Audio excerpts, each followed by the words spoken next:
ಮತ್ತೆ ಇಲ್ಲಿ ನಾವು ಮೆಣಸನ್ನು ಈ ರೀತಿ ಪುಡಿ ಮಾಡಿ ಇಟ್ಟಿದ್ದೇವಲ್ಲ ಕುಟ್ಟಿ, ಅದರಿಂದ ಒಂದು 2 ಸ್ಪೂನಷ್ಟು ಚಿಲ್ಲಿ.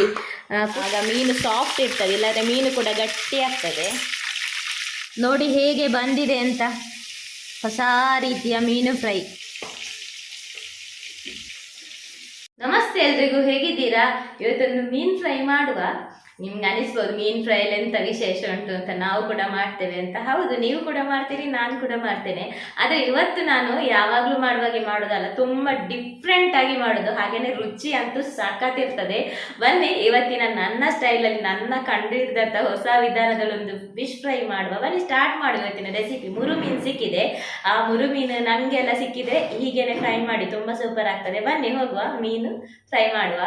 ಇದು ನೋಡಿ, ಮುರು ಮೀನಂತ ಹೀಗೆ ಇರ್ತದೆ. ಇದರದ್ದು ಸಿಪ್ಪೆ ತೆಗಿಲಿಕ್ಕೆ ಉಂಟು, ತುಂಬ ದೊಡ್ಡದಿಲ್ಲ. ಅದಾಗ ಆ ಥರದೊಂದು ದೊಡ್ಡದು ಸಿಕ್ಕಿದರೆ ತುಂಬ ಟೇಸ್ಟ್ ಆಗ್ತದೆ. ನೋಡಿ, ಇದನ್ನು ಮಂಡೆ ಬಿಸಾಡಲಿಕ್ಕೆ ತುಂಬ ದೊಡ್ಡದಿರ್ತದಲ್ಲ, ಕಟ್ ಮಾಡೋದಾದ್ರೂ ಕಷ್ಟ, ತುಂಬ ಗಟ್ಟಿ ಇರ್ತದೆ.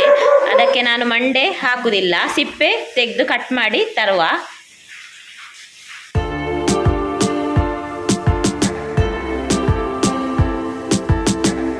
ಇದನ್ನೆಲ್ಲ ಕಟ್ ಮಾಡಿ ಕ್ಲೀನ್ ಮಾಡಿ ಆಯಿತು. ನೋಡಿ, ನಾನು ನಿಮಗೆ ತೋರಿಸ್ತಿಗೋಸ್ಕರ ಒಂದನ್ನು ಹೀಗೆ ತಲೆ ಇಟ್ಟಿದ್ದೇನೆ. ಮತ್ತು ನೋಡಿ, ಇದನ್ನು ಹೀಗೆ ತಲೆ ತೆಗೆದಿದ್ದೇನೆ. ಈಗ ಇದಕ್ಕೆಲ್ಲ ಕಟ್ಸ್ ಹಾಕಬೇಕು. ಕಟ್ಸ್ ಹಾಕಿದರೆ ಉಪ್ಪು ಖಾರ ಎಲ್ಲ ಎಳ್ಕೊಳ್ತದೆ. ಈಗ ಇದಕ್ಕೆ ಮಸಾಲೆ ರೆಡಿ ಮಾಡಲಿಕ್ಕೆ ಉಂಟಲ್ಲ, ಸ್ಪೆಷಲ್ ಆಗಿ ಮಸಾಲೆ ರೆಡಿ ಮಾಡಲಿಕ್ಕೆ ಅಂತ ಆವಾಗಲೇ ಹೇಳಿದೆ ಅಲ್ವಾ. ಅದಕ್ಕೆ ನೋಡಿ, ಇಲ್ಲಿ ಸ್ವಲ್ಪ ಕೊತ್ತಂಬರಿಯನ್ನು ಈ ರೀತಿ ಕುಟ್ಟಿಟ್ಟಿದ್ದೇನೆ. ಕುಟ್ಟುವ ಕಲ್ಲು ಉಂಟಲ್ಲ, ಅದರಲ್ಲಿ ಮಿಕ್ಸಿಯಲ್ಲಿ ಪುಡಿ ಮಾಡಿದರೂ ಆಗ್ತದೆ, ಆದರೆ ತುಂಬ ಪುಡಿ ಆಗಬಾರ್ದು. ಹಾಗೆಯೇ ನೋಡಿ, ಮೆಣಸನ್ನು ಕೂಡ ಈ ರೀತಿ ಕುಟ್ಟಿಟ್ಟಿದ್ದೇನೆ. ಮತ್ತು ಸ್ವಲ್ಪ ಕಾಯಿ ಮೆಣಸು ಕೂಡ ಈ ರೀತಿ ಕುಟ್ಟಿಟ್ಟಿದ್ದೇನೆ. ಇದನ್ನು ಪೇಸ್ಟ್ ಮಾಡಿದರೂ ಆಗ್ತದೆ, ಈ ರೀತಿ ಕುಟ್ಟಿದ್ರೂ ಆಗ್ತದೆ. ಇದು ತುಂಬ ನೈಸ್ ಆಗಬಾರ್ದು, ಇದು ಹೀಗೇನೆ ಇರಬೇಕು, ತರಿಯಾಗಿ. ಈಗ ಮಸಾಲೆ ರೆಡಿ ಮಾಡುವ. ಮೊದಲಿಗೆ ಇಲ್ಲಿ ಒಂದು 4 ಸ್ಪೂನಷ್ಟು ಮೈದಾದಿಂದ ಒಳ್ಳೆ ಬೈಂಡಿಂಗ್ ಬರ್ತದೆ. ಮತ್ತು ಇಲ್ಲಿ ನಾವು ಮೆಣಸನ್ನು ಈ ರೀತಿ ಪುಡಿ ಮಾಡಿ ಇಟ್ಟಿದ್ದೇವಲ್ಲ ಕುಟ್ಟಿ, ಅದರಿಂದ ಒಂದು 2 ಸ್ಪೂನಷ್ಟು ಚಿಲ್ಲಿ ಪುಡಿ. ಹಾಗೆಯೇ ಕೊತ್ತಂಬರಿ ಪುಡಿ ಉಂಟಲ್ಲ, ಅದರಿಂದ ಒಂದು 2 ಸ್ಪೂನಷ್ಟು. ಮೀನು ಜಾಸ್ತಿ ಇದ್ದರೆ ಜಾಸ್ತಿ ಹಾಕ್ಕೊಳ್ಳಿ. ಇಲ್ಲಿ 5 ಮೀನು ಇರುವುದಲ್ಲ, ಅದಕ್ಕೋಸ್ಕರ ಇಲ್ಲಿ ಅಷ್ಟೇ ಹಾಕ್ತಾ ಇದ್ದೇನೆ. ಹಾಗೇನೆ ಇಲ್ಲಿ ಜಿಂಜರ್ ಗಾರ್ಲಿಕ್ ಪೇಸ್ಟ್ 1 ಸ್ಪೂನು. ನೀವು ಪೇಸ್ಟ್ ಹಾಕಿದರೆ ಪೇಸ್ಟ್ ಹಾಕ್ಕೊಳ್ಳಿ. ನಾನು ಈ ರೀತಿ ಜಜ್ಜಿಕೊಂಡು ಹಾಕಿದ್ದೇನೆ 1 ಸ್ಪೂನಷ್ಟು. ಹಾಗೆಯೇ 1 ಸ್ಪೂನಷ್ಟು ಇಲ್ಲಿ ಚಿಲ್ಲಿ ಪೇಸ್ಟ್, ಇದು ಸ್ವಲ್ಪ ಖಾರಕ್ಕೆ, ಹಾಗೇನೆ ಒಳ್ಳೆ ಫ್ಲೇವರ್ ಬರ್ತದೆ. ಮತ್ತು ರುಚಿಗೆ ತಕ್ಕಷ್ಟು ಉಪ್ಪು. ನೋಡಿ, ಇದರಲ್ಲಿ ಚಿಲ್ಲಿ ಫ್ಲೇಕ್ಸ್ ಮತ್ತು ಚಿಲ್ಲಿ ಪೇಸ್ಟಲ್ಲಿ ಖಾರ ಆಗ್ತದೆ, ಆದರೆ ಕಲ್ಲರ್ ಬರೋದಿಲ್ಲ.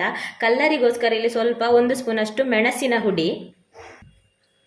ಹಾಗೆಯೇ ಸ್ವಲ್ಪ ಪರಿಮಳಕ್ಕೆ ಒಂದು 1/4 ಸ್ಪೂನಷ್ಟು ಸಾಕು ಪೆಪ್ಪರ್ ಪುಡಿ. ಇದು ಹಾಕದಿದ್ದರೂ ಆಗ್ತದೆ, ಆಪ್ಷನಲ್.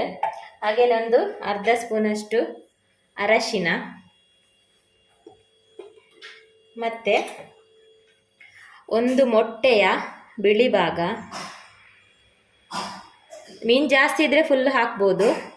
ಇಲ್ಲಿ ಮೀನು ಕಡಿಮೆ ಉಂಟಲ್ಲ, ಅದಕ್ಕೆ ನಾನು ಸ್ವಲ್ಪ ಒಂದು ಅರ್ಧದಷ್ಟು ಮಾತ್ರ ಇಲ್ಲಿ ಹಾಕ್ತಾ ಇದ್ದೇನೆ. ನಂತರ ಒಂದು ದೊಡ್ಡ ಲೆಮನಿನ ಜ್ಯೂಸು.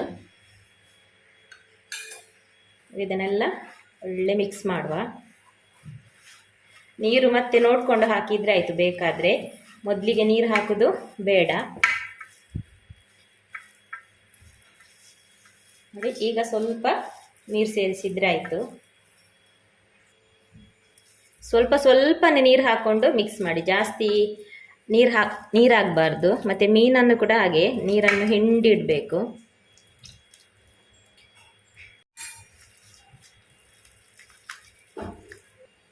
ನೋಡಿ, ಈ ರೀತಿ ಒಳ್ಳೆ ಮಿಕ್ಸ್ ಆದ ನಂತರ ಮೀನಿಗೆ ಕಟ್ಸ್ ಹಾಕಿದ್ದೇನೆ. ನೋಡಿ, ಒಳ್ಳೆ ರೀತಿ ಮೀನಿಗೆ ಒಳಗೆ ಹೊರಗೆಲ್ಲ ಅಪ್ಲೈ ಮಾಡಿ. ನೀರಿನ ಪಸೆ ಇರಬಾರ್ದು ಮೀನಲ್ಲಿ.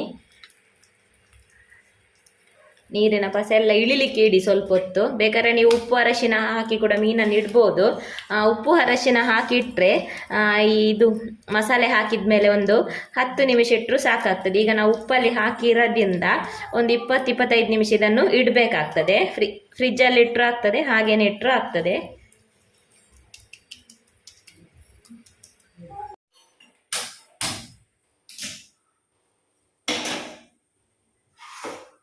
ನೋಡಿ ಈಗ 30 ನಿಮಿಷ ಆಯ್ತು, ನಾನು ಫ್ರಿಜ್ಜಲ್ಲಿ ಇಟ್ಟಿದ್ದೆ. ಈಗ ಇದನ್ನು ಫ್ರೈ ಮಾಡುವ. ಇದನ್ನು ಡೀಪ್ ಫ್ರೈ, ಎಣ್ಣೆಯಲ್ಲಿ ಡೀಪ್ ಫ್ರೈ ಕೂಡ ಮಾಡ್ಬೋದು, ಹಾಗೆಯೇ ತವಾ ಫ್ರೈ ಕೂಡ ಮಾಡ್ಬೋದು. ಆದರೆ ಡೀಪ್ ಫ್ರೈ ಮಾಡಿದ್ರೆ ಉಂಟಲ್ಲ, ನಾವು ಈ ಪುಡಿ ಮಾಡಿ ಹಾಕಿರ್ತೇವಲ್ಲ ಕೊತ್ತಂಬರಿ ಚಿಲ್ಲಿ ಎಲ್ಲ, ಅದು ಕ್ರಿಸ್ಪಿ ಆಗುವಾಗ ಎಣ್ಣೆಯಲ್ಲಿ ತುಂಬ ಸೂಪರ್ ಆಗ್ತದೆ. ಅದಕ್ಕೋಸ್ಕರ ನಾನಿಲ್ಲಿ ಡೀಪ್ ಫ್ರೈ ಮಾಡ್ತಾ ಇದ್ದೇನೆ. ನೋಡುವ, ಆದರೆ ಒಂದು ತವದಲ್ಲಿ ಕೂಡ ಫ್ರೈ ಮಾಡಿ ತೋರಿಸ್ತೇನೆ. ಎಣ್ಣೆ ಒಳ್ಳೆ ಬಿಸಿ ಆಗ್ಬೇಕಾಯ್ತಾ. ನಾನು ಸ್ವಲ್ಪ ಎಣ್ಣೆ ಇಟ್ಟಿದ್ದೇನೆ, ಹಾಗಾಗಿ ಜಾಸ್ತಿ ಫ್ರೈ ಮಾಡ್ಲಿಕ್ಕೆ ಆಗುದಿಲ್ಲ. ಒಂದೊಂದೇ ಫ್ರೈ ಮಾಡ್ಬೋದು, ದೊಡ್ಡ ಮೀನಲ್ವಾ. ನೀವು ಎಣ್ಣೆ ಜಾಸ್ತಿ ಇಟ್ಟರೆ 2 3 ಹಾಕಿ ಫ್ರೈ ಮಾಡ್ಬೋದು. ಎಣ್ಣೆ ಒಳ್ಳೆ ಬಿಸಿಯಾಗಿದೆ ಅಂತ ನೋಡಿ. ನೋಡಿ ಈ ರೀತಿ ನೀರು ರಟ್ಟಿಸುವಾಗ ಚಿಕ್ ಅಂತ ಆಗಬೇಕು. ನೋಡಿ ಈಗ ಎಣ್ಣೆ ಒಳ್ಳೆ ಬಿಸಿ ಆಗುವಾಗ ಹೀಗೆ ಹಾಕಿ. ಸ್ವಲ್ಪ ಜಾಗ ಉಂಟು, 2 ಮೀನು ಹಾಕ್ಬೋದು, ಆದರೆ ಎಣ್ಣೆ ಟೆಂಪ್ರೇಚರ್ ನೋಡಿಕೊಂಡು ಹಾಕಬೇಕು. ನಿಮಗೆ ಜಾಸ್ತಿ ಕ್ರಿಸ್ಪಿ ಬೇಕಾದರೆ ಇನ್ನೂ ಕೂಡ ಕ್ರಿಸ್ಪಿ ಮಾಡ್ಬೋದು. ನಾನಿಲ್ಲಿ ತುಂಬ ಕ್ರಿಸ್ಪಿ ಮಾಡೋದಿಲ್ಲ. ನೋಡಿ ಇಷ್ಟರಲ್ಲೇ ತೆಗಿತೇನೆ, ಆಗ ಮೀನು ಸಾಫ್ಟ್ ಇರ್ತದೆ, ಇಲ್ಲಾಂದರೆ ಮೀನು ಕೂಡ ಗಟ್ಟಿ ಆಗ್ತದೆ.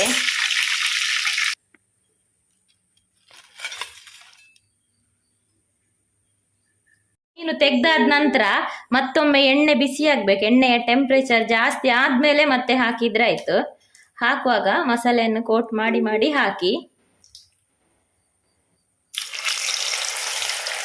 ನೋಡಿ ಹೇಗೆ ಬಂದಿದೆ ಅಂತ, ಹೊಸ ರೀತಿಯ ಮೀನು ಫ್ರೈ ಸೂಪರ್ ಆಗ್ತದೆ. ನೋಡಿ ಹೇಗೆ ಕೋಟಿಂಗ್ ಎಲ್ಲ ನಿಂತಿದೆ ಅಂತ.